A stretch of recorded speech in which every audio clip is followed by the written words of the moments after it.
Hey, Kyle Stark here with Adrenaline Engineering. Today we got the exciting opportunity to try the Stark Varg, thanks to Starr Cycle. I've been wanting to try this bike ever since I've heard about it, ever since it came out. Got the chance to ride some motocross, trails, really technical, rocky stuff. And we're going to do a quick review of my initial impressions and what I thought of the bike overall. Alright, we're down in Mankato, Minnesota at the KTM Cycle Club. This is unfortunately probably one of the last times we get to ride of the season before it starts to snow. Conditions of the track aren't great. It's a little bit dry. It's not race prep like it normally is, but it's still good enough to get a chance to test the bike out and see what it can do.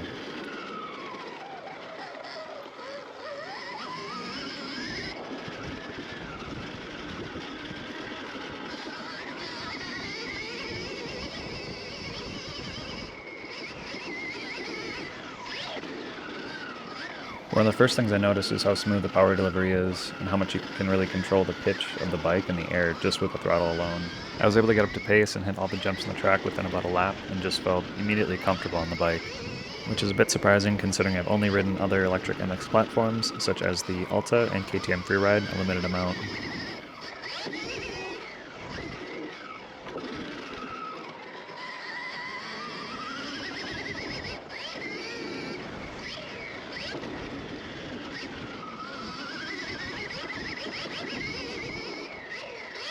The model I was riding had the hand rear brake, which for more technical stuff, tighter trails, whatnot, I really enjoyed. That was fun, gave me a lot of control. I could put my feet where I wanted. But the goofy thing was, if you're doing motos and you start to get arm pump, both your options, front brake and rear brake are all controlled with your hands. So if you're getting arm pump and it's hard enough just to pull the clutch lever in sometimes on a standard motocross bike, I think you can really get yourself into some trouble in a race scenario where you don't have your foot as kind of a last resort when your arms are dead.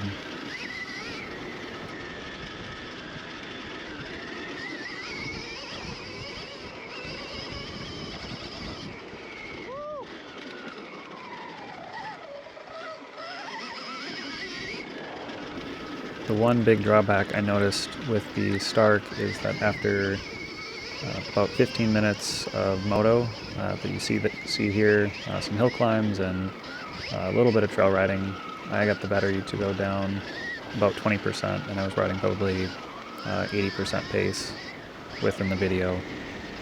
If you're riding a tighter woods section, I think you can get for sure an hour, if not a couple hours out of it, depending on your pace and how many climbs there are, what power setting you're in. But if you're looking to just do motos, go out to a track, do 2 30-minute sessions, it's going to be you're going to have a hard time doing it if you're a faster rider and trying to use the higher power settings.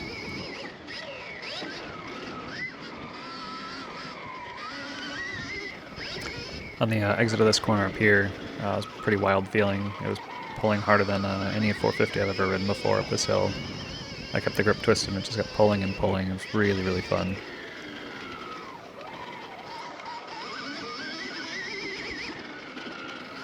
On the exit of this flat, dry corner here, you can really feel the traction control fighting to keep the bike in line. It did a really good job. Where all I had to do was just twist the grip and focus on the line that I wanted to hit. So in racing conditions, it'd be really nice.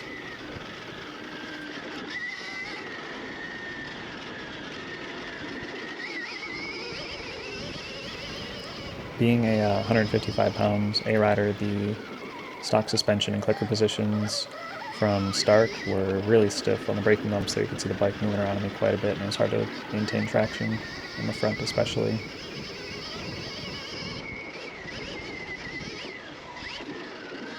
Being able to switch around modes on the fly as you're riding and have the bike feel like an 85 or a 450 or anything in between was one of the coolest experiences I've ever had on a bike before.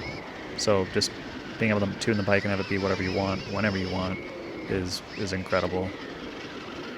I think that's a new level of safety to our sport that hasn't been there in the past either, because you don't have new riders buying a 450 and whiskey throttling and get themselves in trouble.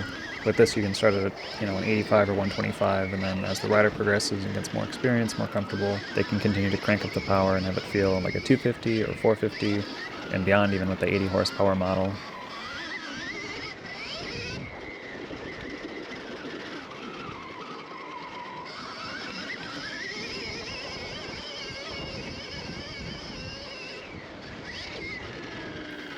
I really think this is a bike that really anyone can enjoy, no matter what your experience is, whether you're a beginner rider or a pro rider. I mean, I've been riding my entire life, and this thing put a smile on my face every single lap, and I was learning something new and just getting new experiences in the world of two wheels. So it was really cool to get that experience, and I think there's something in there for everyone. Now, is it going to replace my 21 Honda 450 for motocross or my 300XC wood spike? Probably not, just because the pace I'm trying to push and the hours that I like to ride in any given day. But in the future, I think it'd be a really good addition to the rest of the bikes that I love riding so much. And I think with some more time tuning the suspension and then going through the settings in the app and playing around with that, I think I'd be faster on the Stark than I am on my Honda 450 or the KTM 300, whether it's in the woods or motocross track. The biggest thing you have to decide with the Stark is if the battery life is going to be an issue for you. For me, it is an issue right now, but other than that, I absolutely love the bike.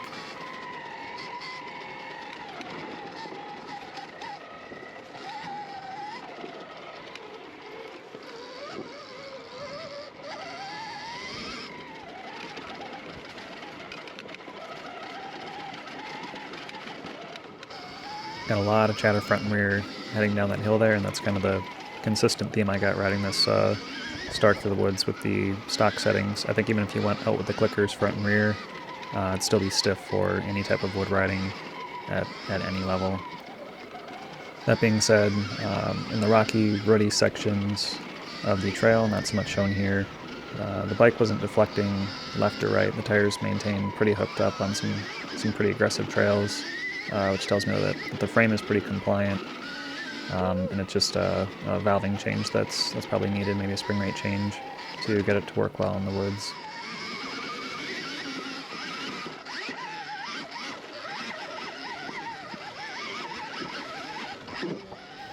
I did do some more technical climbs off camera and noticed that the traction control setting that the Stark is in, I don't know if it's default, but it was kind of the rear tire would slip and then it would cut power and then it would come back in and it would kind of surge. I was able to climb any hill I wanted really. I thought I could do on the KTM 300 or YZ250, but I think with a bit of tuning could help clean that up a little bit. Hope you enjoyed the ride along footage. Had a lot of fun riding the bike and seeing what it was capable of. In the future, I'd like to get a day or two with the bike and really explore all the different settings within the phone app and with the suspension and just seeing what's left in the bike. Thanks for your time. Let me know if you have any questions or comments or any recommendations for footage in the future that we should get.